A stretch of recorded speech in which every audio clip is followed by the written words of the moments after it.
Still confused with ABG interpretation? Not anymore. Watch now, ABG made easy by Dr. E, and you will interpret ABG like a pro. Hello everyone, I am Dr. E, an intern in Clinical Biochemistry Lab, and welcome to my channel. On my first days in residency I struggled myself with ABG, and now I want to make easier for everyone. If you like the video, please subscribe so the channel can grow and we can help more people. Now let's start with acid-base interpretation. The first thing we have to see is the pH. Normal pH goes from 7.35 to 7.45. Every value below this range is called acidosis and every value above is alkalosis. Secondly, we have to see the abnormal parameter. Let's see HCO3. Normal range goes between 22 to 26 or 22 to 28 MEq/L. I want to share with you a tip here. As you see from the equation of Henderson-Hasselbalch, pH and HCO3 goes in the same direction, so let's apply the Rome rule: respiratory opposite metabolic equal. How can we understand this? These rule means that the metabolic changes go in the same direction as pH, but respiratory ones goes in the opposite direction. Let's be more clear. If the first abnormal parameter after pH is HCO3 and the value is below 22, it's metabolic acidosis. If goes up more than 26 is metabolic alkalosis. Remember Rome rule: respiratory opposite metabolic equals. Now that we know the rule, let's see PCO2. Okay, we said that PCO2 range is between 22 to 26. Every value above this range is respiratory acidosis, every values below this range is respiratory alkalosis. How to remember? After checking for pH, look for the first abnormal parameter and remember the Rome rule. Now we have to control if our acidosis or alkalosis is compensated. How to do this? Look at the second parameter if it changes.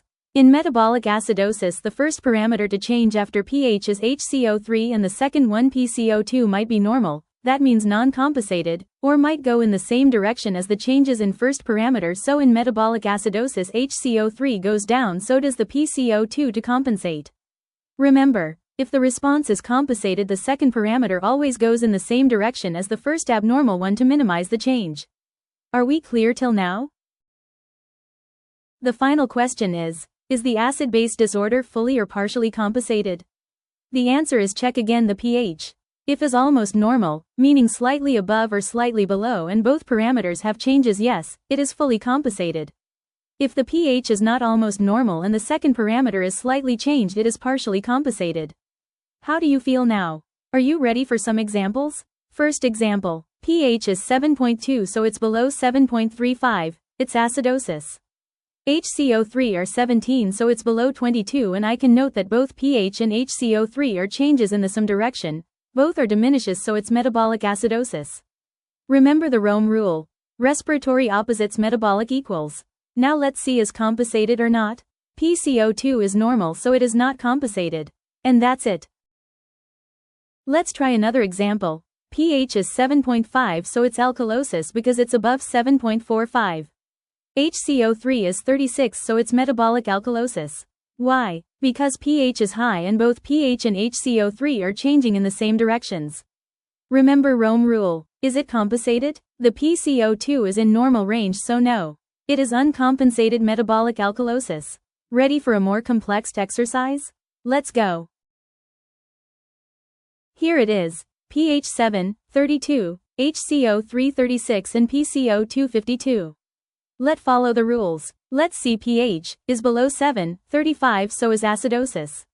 Okay, now let's see who is the first abnormal parameter because both of them are raised. PCO2 is more raised, so it must be the first abnormal parameter, and we have respiratory acidosis till now. Is it compensated? Yes, because HCO3 changes in the same direction to minimize the effect of high PCO2. Is fully or partially compensated? Let's see again the pH.